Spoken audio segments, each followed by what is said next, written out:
السلام علیکم طالب علم، یہ کنٹینٹ سے لے کر آج ہمارا جو موضوع ہے جس پہ ہم گفتگو کریں گے وہ مرثیے کا فن ہے، جس میں ہم مرثیے کی تعریف، مرثیے کے اجزائے ترکیبی اور مرثیے کی خصوصیات سے متعلق گفتگو کریں گے کہ مرثیے کے معنی کیا ہوتا ہے، مرثیہ کہاں سے پیدا ہوا، اس کی سرزمین کون سی ہے، مرثیے کے لغوی معنی کیا ہے، اور مرثیے کے میں ہم کس چیز کا اظہار خیال کرتے ہیں، کس چیز کے سے متعلق ہم باتیں کرتے ہیں۔ تو جب ہم دیکھتے ہیں کہ اردو ادب کا جو آغاز ہے، دنیا کے ہر ادب کا جو آغاز ہوتا ہے وہ کس سے ہوتا ہے؟ شاعری سے ہوتا ہے، اور جو شاعری میں جو صنف سب سے پہلے وجود میں آئی وہ کون سی؟ مرثیہ ہے۔ تو یہ ایک مسلم حقیقت ہے کہ دل کو ٹھیس لگتی ہے تو زبان سے موزوں کلمات ادا ہوتے ہیں، موت پر کیے جانے والے بین اس کی مثال ہے۔ یہی بین جب پوری طرح شعر کے سانچے میں ڈل گیا تو مرثیہ کہلایا۔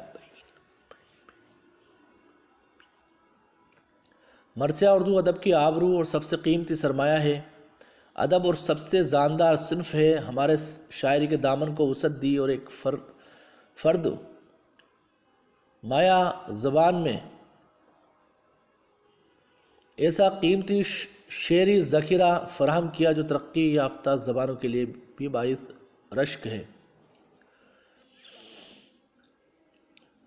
بقول فضل امام، مرثیہ اردو زبان و ادب کی اہم ہمہ چہت صنف سخن ہے جس میں بیک وقت داخلیت اور خارجیت کی دلکش اور مؤثر امتزاج کے ساتھ حیات انسانی اور سماج کے گونا گو مسائل کا بھرپور پرتو نظر آتا ہے۔ حیات و کائنات کے نشیب اور فراز جذبات اور احساسات کے اتنے زیادہ پہلو کسی دوسری صنف میں ہمیں آج تک دیکھنے کو نہیں ملتے اور نہیں پیش کیے گئے۔ تو اس طریقے سے کسی کی موت پر جو اظہار خیال کیا جاتا ہے وہ مرثیے کے اندر آتا ہے۔ یہ اردو ادب کا ایک بیش قیمتی سرمایہ ہے، اس میں اخلاقی تعلیم کی گنجائش ہے۔ مولانا الطاف حسین حالی نے اپنی کتاب مقدمہ شعر و شاعری میں جب مرثیے کو لے کر اپنی رائے ظاہر کی تو انہوں نے کہا کہ مرثیہ ایک ایسی صنف سخن ہے جس میں اخلاقی تعلیم دی جا سکتی ہے۔ مرثیہ عربی زبان کے لفظ رثا سے نکلا ہے جس کے معنی ہے کسی کی موت پر رونا۔ تو مرثیہ کس زبان کا لفظ ہے؟ عربی زبان کا لفظ، اور کس سے مشتق ہے؟ کس سے لیا گیا؟ رثا، جس کے معنی ہے موت پر رونا۔ عربی میں اس صنف کے معنی متعین ہوئے ہیں کہ کسی کی موت پر غم کا اظہار اور مرنے والے کے اوصاف کا بیان۔ کسی کی موت پر غم کا اظہار کرنا ہوتا ہے اور مرنے والے کی خوبی اور بڑائی کو بیان کرنا ہوتا ہے۔ لیکن جب اردو شاعری کے حوالے سے مرثیے کا ذکر کیا جاتا ہے تو اس کے ایک خاص صنف شاعری مراد دی جاتی ہے جو شخصی مرثیے سے زیادہ وسیع ہے، وہ کربلائی مرثیہ ہے۔ اس لحاظ سے ہم دیکھتے ہیں کہ اردو ادب میں مرثیے کی دو قسمیں دیکھنے کو ملتی ہیں ہمیں۔ کون سی؟ ایک تو کربلائی مرثیہ اور دوسرا شخصی مرثیہ۔ اب کربلائی مرثیہ سے متعلق جب ہم دیکھتے ہیں تو اس میں حضرت امام حسین اور ان کے جو رفقا کے مصائب، ان کی شہادت کا بیان، بلکہ سفر کربلا سے پہلے کے حالات اور شہادت کے بعد کے واقعات اور کربلا کے دیگر واقعات بیان کیے جاتے ہیں۔ تو حضرت امام حسین کے جو اقربا اور رفقا تھے اور ان کے مسائل و مصائب، ان کی شہادت، کربلا کا سفر، حالات زندگی، شہادت کے بعد کے واقعات کو ہم کربلائی مرثیے میں داخل کرتے ہیں، شامل کرتے ہیں۔ اس کے بعد جو دوسرا مرثیہ ہے وہ ہے شخصی مرثیہ۔ وہ مرثیہ جو مختلف افراد، مثلا کسی مشہور قوم یا کسی عزیز کی موت پر لکھے گئے ہوں، شخصی مرثیے کہلاتے ہیں۔ مشاہیر قوم جیسے حالی کا مرثیہ غالب اور اقبال کا مرثیہ داغ۔ تو اس طریقے سے ہمیں دو قسم، جو آگے بھی اس میں ہم نے لکھا ہے کہ دو قسم کے مرثیے ہوتے ہیں۔ اس کے بعد ہم مرثیے کے اجزائے ترکیبی سے متعلق جب گفتگو کرتے ہیں تو چند اجزائے ترکیبی ہمیں دیکھنے کو ملتے ہیں،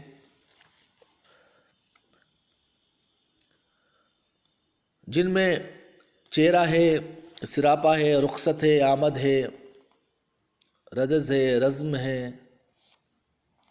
اور بعین ہے، شہادت ہے۔ جب ہم آہستہ آہستہ ترقی کی منزلیں طے کرتا گیا اردو مرثیہ، تو اس کے موضوعات میں بھی اضافہ ہوتا گیا اور مطالعے کے لیے اسے مختلف حصوں میں تقسیم کیا گیا۔ یہ کیا کہلائے؟ اس کے اجزائے ترکیبی کہلائے، اور میر ضمیر کے زمانے تک پہنچتے پہنچتے مرثیہ کے حسب ذیل اجزائے ترکیبی متعین ہو چکے تھے۔ تو میر ضمیر کے تک پہنچتے پہنچتے یہ چند اجزائے ترکیبی اردو مرثیے کے لیے متعین ہو چکے تھے۔ پہلا ہے چہرہ۔ مرثیے کے شروع کے وہ بند جو تمہید کے طور پر لکھے جاتے ہیں انہیں چہرہ کہتے ہیں۔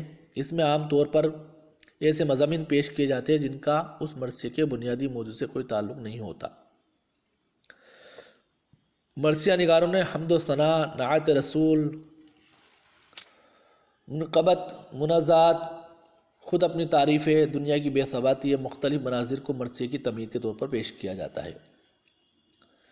تو ہمیں یہ پتہ ہونا چاہیے کہ مرثیے میں جو تمہیدی اشعار ہوتے ہیں وہ چہرہ کہلاتے ہیں اور ان کا مرثیے کے بنیادی موضوع سے کوئی تعلق نہیں ہوتا ہے۔ یہ بات ہمارے ذہن میں کلیئر ہونی چاہیے کہ شاعر مرثیے میں جو تمہیدی اشعار لکھتا ہے ان کا مرثیے کے بنیادی موضوع سے کوئی تعلق نہیں ہوتا ہے،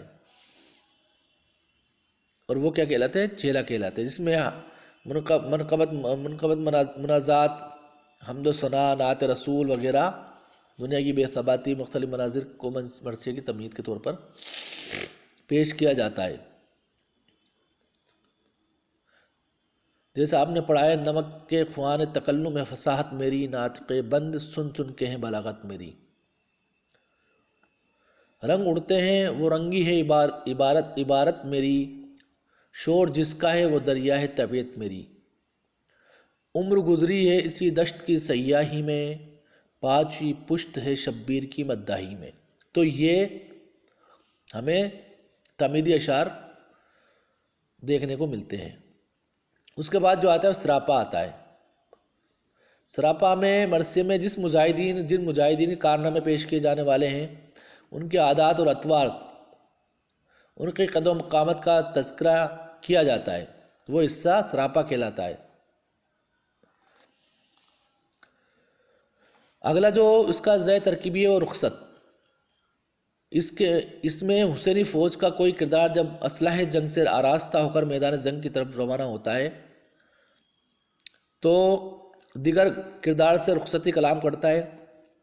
سب اہل خیمہ اسے بحسرت وہ یاس و قوت و ایمانی کے ساتھ دعائیہ کلمات کے ساتھ رخصت کرتے ہیں۔ تو اس رخصت کے اندر مجاہدین کے میدان جنگ میں جانے اور رخصتی کلمات کا ذکر کیا جاتا ہے۔ اس کے بعد آتا ہے آمد۔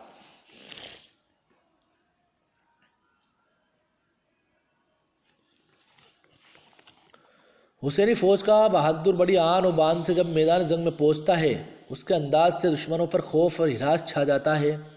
بہادر کے میدان میں پہنچنے کا جہاں ذکر ہوتا ہے وہ جز آمد کہلاتا ہے۔ تو جب مجاہدین رخصت ہو جاتا ہے اور جب وہ میدان جنگ میں پہنچتا ہے اور اس کے پہنچنے سے دشمن کی فوج پر جو خوف طاری ہوتا ہے اس کی منظر کشی ہم آمد میں کرتے ہیں۔ اس کے بعد جو اجزائے ترکیبی ہے وہ رجز۔ ہیرو میدان جنگ میں پہنچ کر دشمن کو للکارتا ہے، فقریہ طور پر وہ اپنے اور اپنے بزرگوں کے مجاہدانہ کارناموں کا ذکر کرتا ہے۔ مدعا یہ کہ طبیعت جوش پر آ جائے، اس فخریہ بیان کو رجز کہا جاتا ہے۔ تو جس اجزائے ترکیبی کے اندر ہیرو اپنے بزرگوں کے مجاہدانہ کارناموں، بہادری کے کارناموں کا ذکر کرتا ہے، جس سے کیا ہوتا ہے کہ اس کے اندر ایک جنون اور جوش آ جاتا ہے. اس کا ذکر رزز میں کیا جاتا ہے. اس کے بعد آتا ہے رزم. رزز کے بعد جنگ کا منظر آتا ہے. مرثیہ کا سب سے اہم اور عظیم الشان عنصر رزمیہ ہے. اس میں مرد مجاہد کے جنگ کرنے کا پورا حال تفصیل سے لکھا جاتا ہے. تو یہ ہمیں پتہ ہونا چاہیے کہ جنگ کا جو حال تفصیل کے ساتھ لکھا جاتا ہے وہ کس کے اندر لکھا جاتا ہے؟ رزم کے اندر.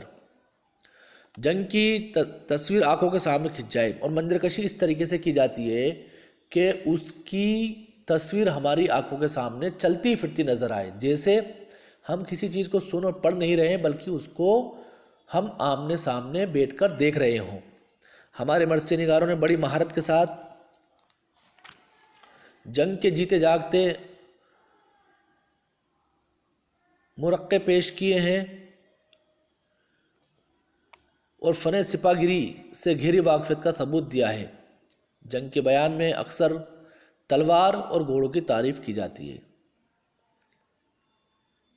تو اس طریقے سے جنگ میں کے میدان میں جنگ کی جو تصویر کشی کی جاتی ہے وہ رزم کے اندر کی جاتی ہے. اس میں جنگ کا پورا حال تفصیل کے ساتھ بیان کیا جاتا ہے اور بیان اس طریقے سے کیا جاتا ہے کہ اس کی تصویر ہماری آنکھوں کے سامنے کھنچ جاتی ہے. شہادت. مجاہد کی بہادرانہ جنگ کے بعد اس کی شہادت کا دردناک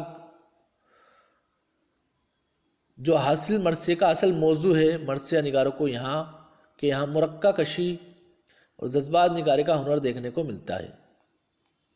تو جنگ کے بعد جب مجاہدین شہید ہو جاتے ہیں تو ان کی شہادت کا حال شہادت کے اندر بیان کیا جاتا ہے. اور آخری جو جز ہے وہ بین ہے.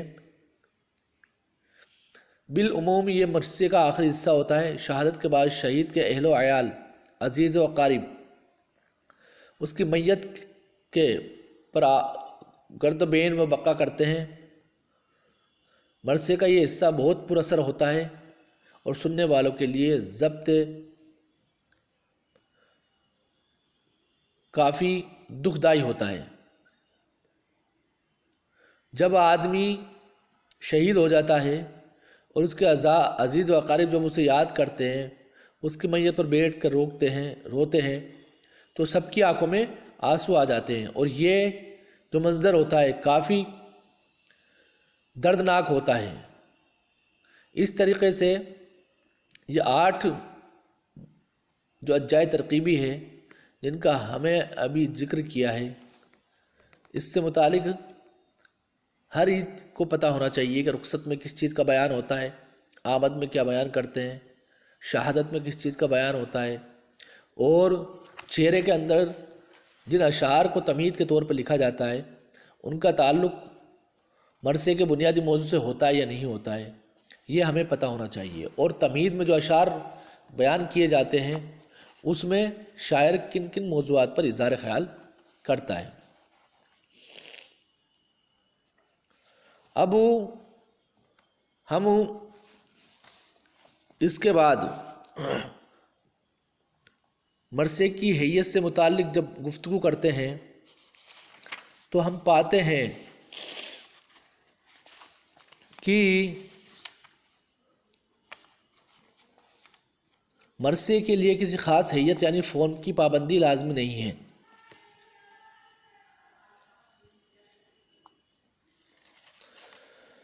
غزل، قصیدہ، قطع، رباعی، مخمس، مسدس، مربع کسی بھی فارم کو مرثیے کے لیے اختیار کیا جا سکتا ہے.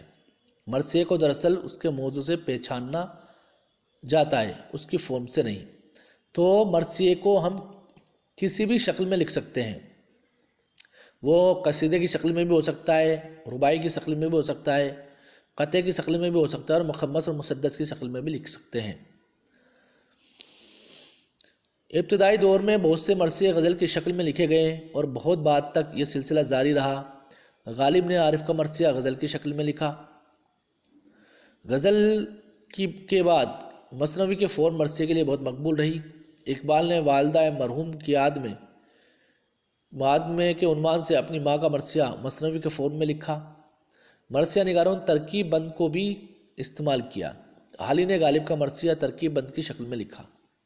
اس کے علاوہ وہ مربع کی شکل میں بھی مرثیے لکھے گئے۔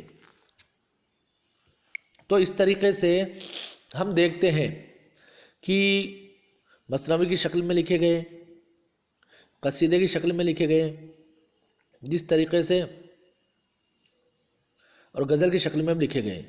جیسے غالب نے جو عارف کا مرثیہ لکھا، لازم تھا کہ دیکھو میرا رشتہ کوئی دن اور، یہ غزل کی شکل میں انہوں نے لکھا۔ اس کے علاوہ اقبال نے اپنی والدہ مرحوم کی یاد میں جو مرثیہ لکھا وہ مثنوی کے فارم میں لکھا۔ تو اس طریقے سے ہر شکل کے اندر مرثیے لکھے گئے۔ آخر کار مرثیے کے لیے جو ہے یہ سب سے زیادہ موضوع ٹھہری، جو سب سے زیادہ مناسب ٹھہری اور جس نے سب سے زیادہ رواج پایا وہ مسدس ہے۔